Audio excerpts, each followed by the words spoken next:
I, myself, and nothing but me. We're living in a world where the ego is quite strong and important. And from the economic perspective, we have to face that. And how we could solve that issue, I will try to explain within the next couple of minutes.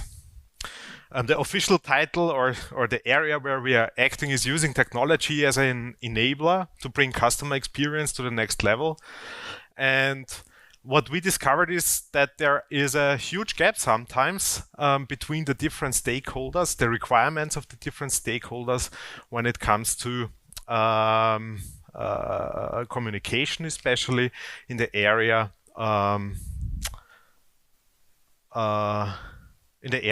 of selling and informing customers about products and so on.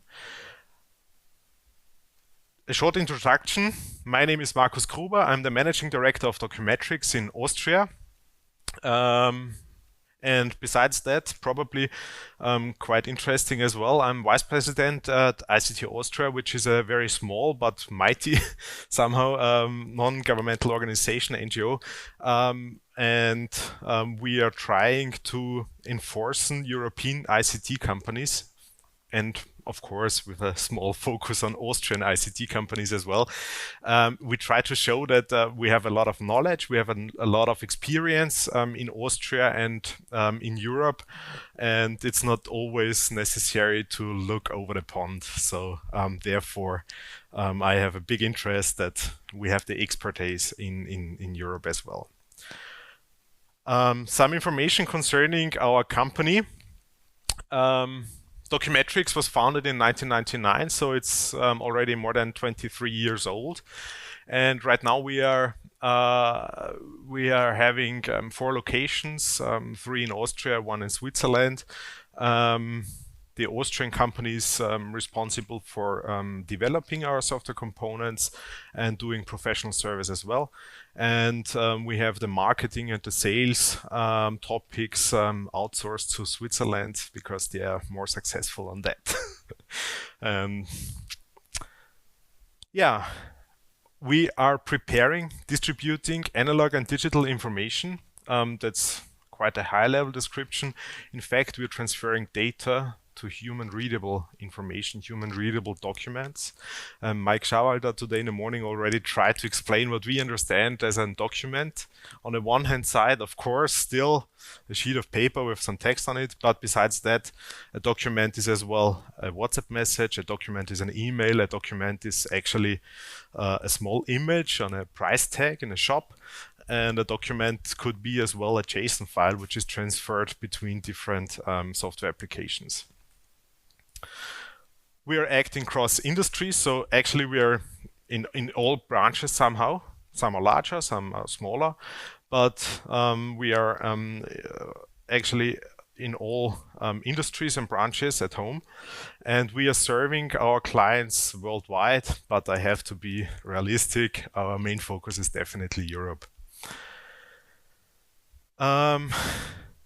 The enthusiasm is extremely important for me. We have a very young team.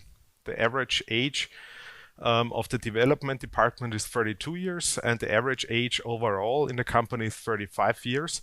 So we have a very young team, a motivated team, and we have a low fluctuation, and that's very important if you want to have long-term relationships with your customers, and we intend to have them.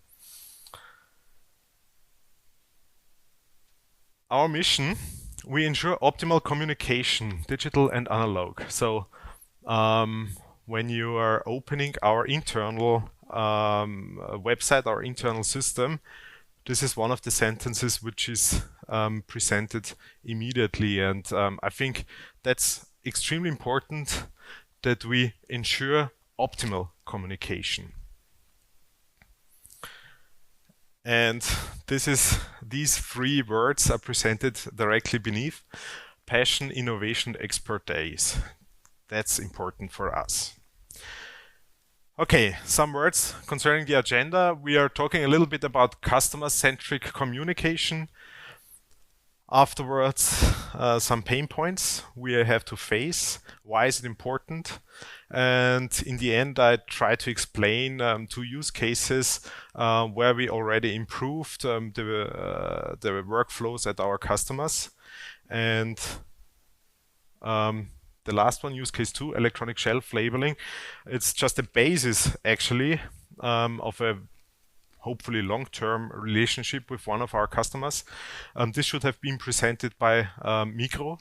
Unfortunately, we had to switch the presentation from tomorrow to today, and therefore Martin couldn't join the presentation, so I do my best to present it in the same way.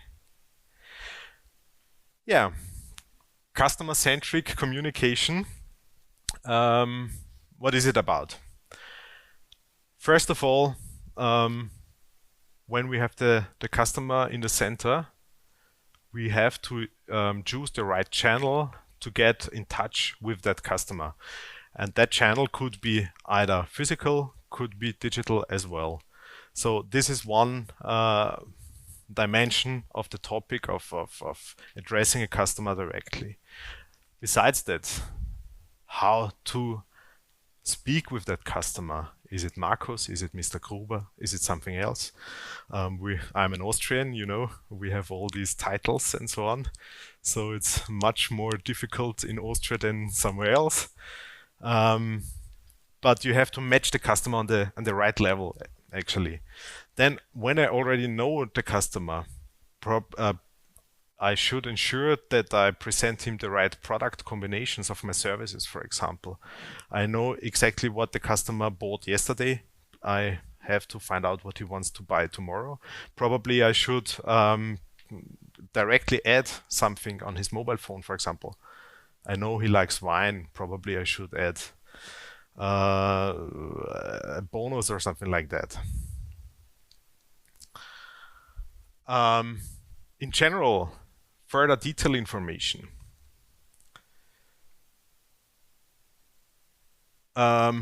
Which personal habits has this person, for example? I know Markus enters the shop every Friday at 4 o'clock in the afternoon.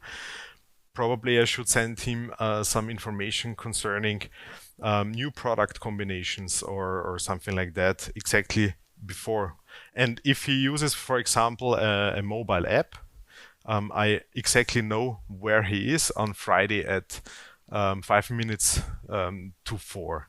So when he's not in the area of my shop, probably I don't send him an ad, for example. So these are the topics concerning the detail information. And besides that, intensity. And this was quite interesting when we had workshops together with our customers. There are end customers who don't like to be bothered, like me. I don't like ads. I deactivated everything. And others, like my father-in-law, for example, who has actually no issues with that. He even wants it because he wants to always make the best deal. And so it's necessary to have the right intensity of communicating with the end customer. Yeah, why customer-centric communication? Actually, we have a changed game. And the companies have to apply more for the end customer. And therefore, the customer-centric approach is more important. We intend to have more virtual products. A virtual product is, for example, car sharing. That's a very typical one. Virtual product is as well, for example, in banking area, insurance area. But in the meantime, you can make muesli subscriptions. And if I have a muesli subscription, I won't buy that muesli in the supermarket anymore. So we have to face that, actually. Besides that, we need a little bit more transparency, especially when you send something. So you order online something, then I, as a customer, want full transparency. When I order pizza for lunch, I exactly know when the pizza is put into the oven. I exactly know when the cyclist fetched it from the restaurant, and I know where the cyclist is actually. When I order a television, I don't have these information. So this is, for example, something for the topic of transparency. We have everything.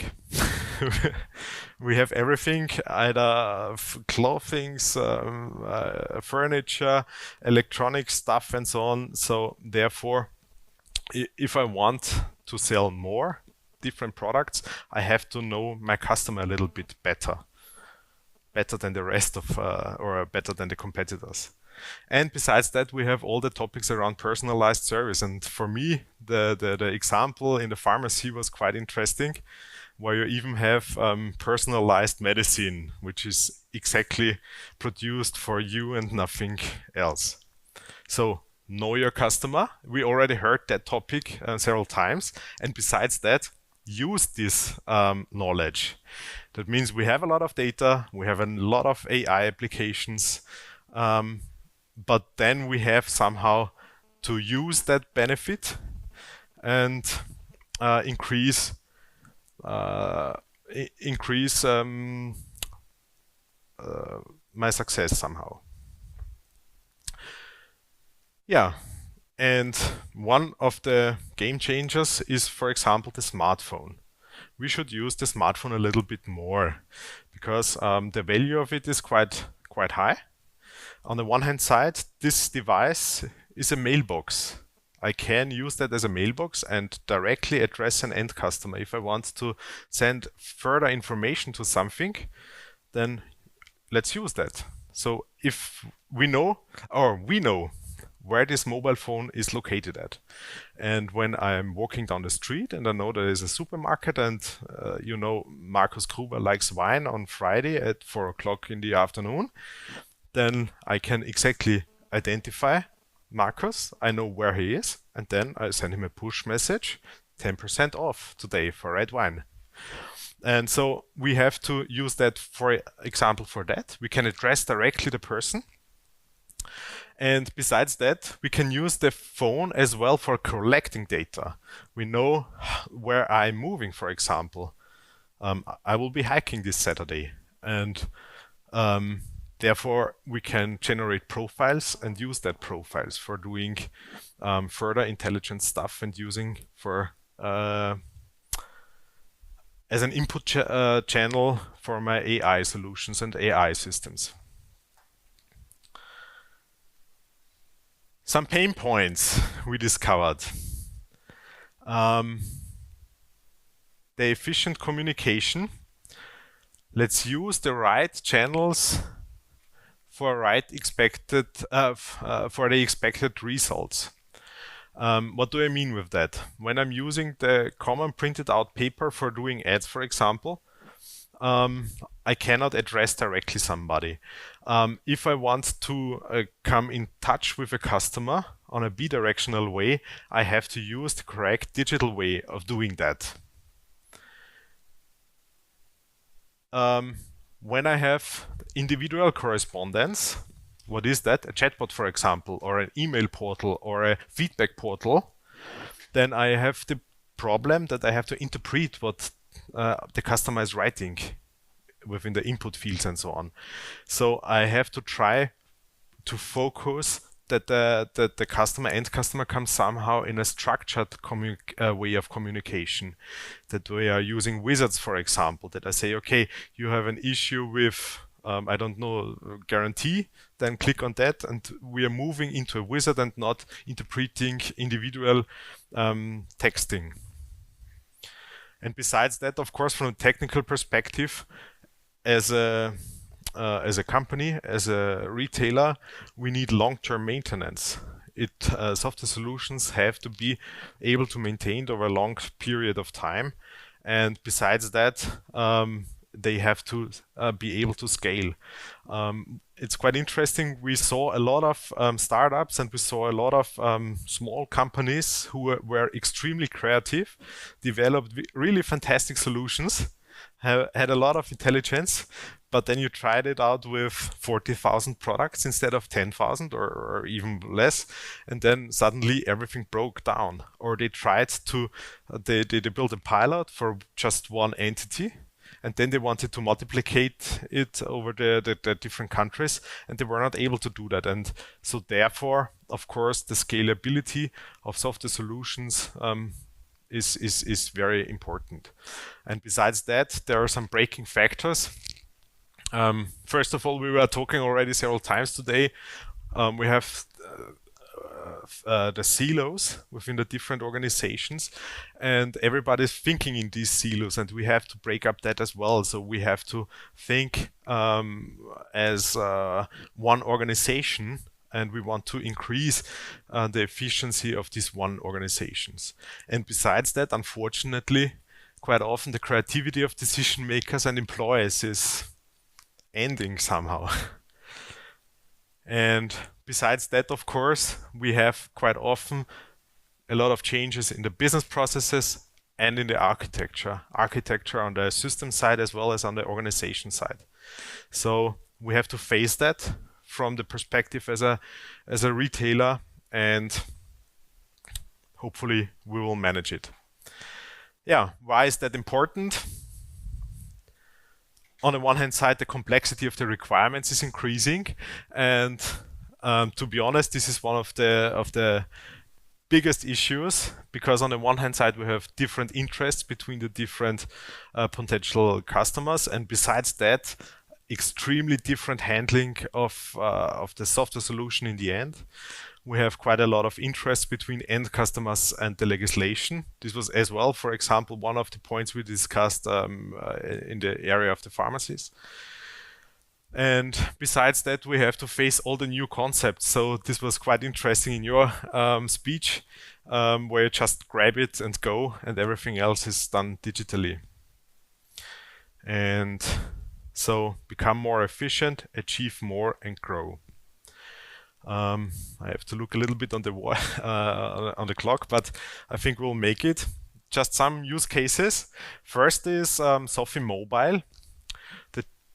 The challenge was we needed transparent information on the delivery status over the complete entire supply chain.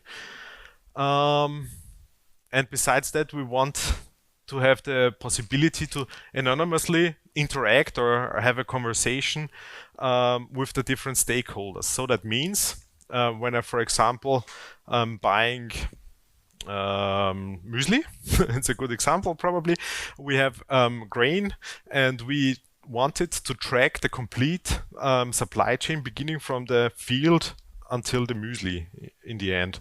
And we were able that we directly could speak with the truck driver, for example, anonymously, and tell the truck driver that he should I don't know if there is went anything wrong during the delivery, to inform the truck driver immediately. And you could use exactly that solution for doing everything, and even within the parts of the supply chain, because sometimes the trader in the middle wants to inform the truck driver before and probably another truck driver later on.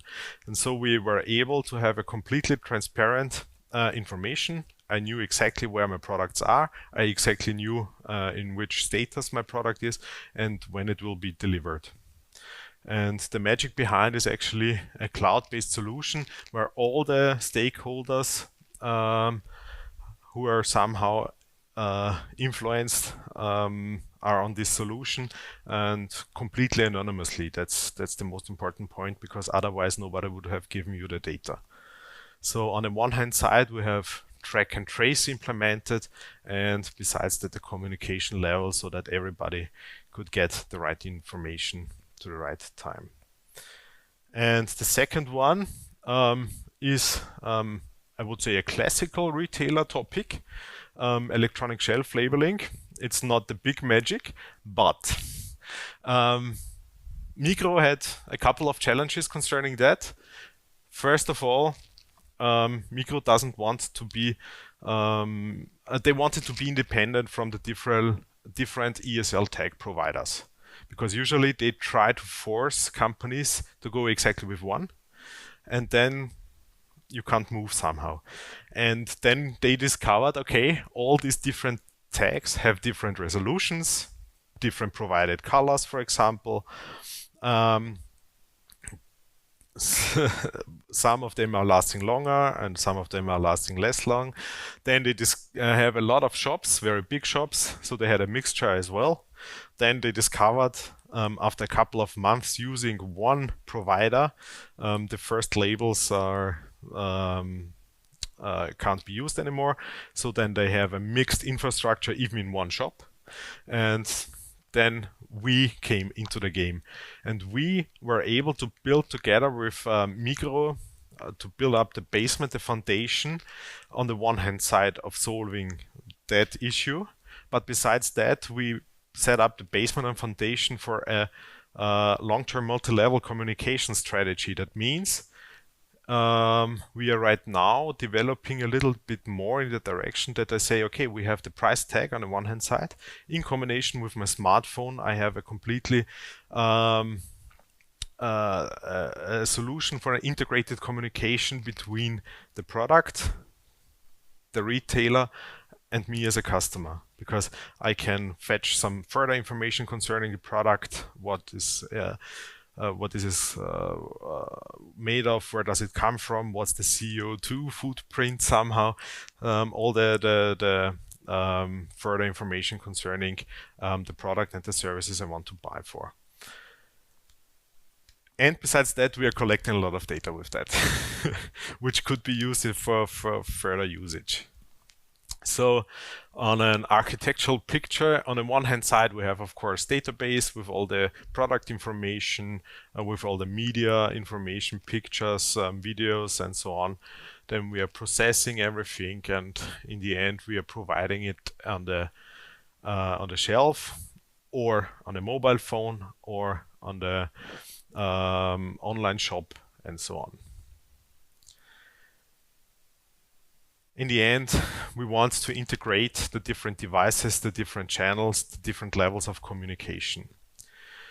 Yeah, just some words concerning our mission as a company, because I think it's always a little bit about knowing DocuMatrix and trust us when we are talking together. We create high-end solutions for high volume, individualized output to improve customer relationships. This is one of our parts of the mission, and we were discussing before outside. High quality through Austrian development, in-depth expertise, and many years of experience characterize the daily work of DocuMatrix employees.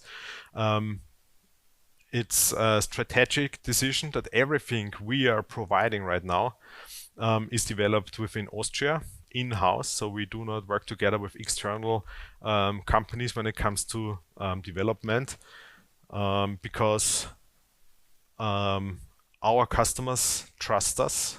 They trust in our products, and therefore we want to provide the best quality and best service, and therefore we are setting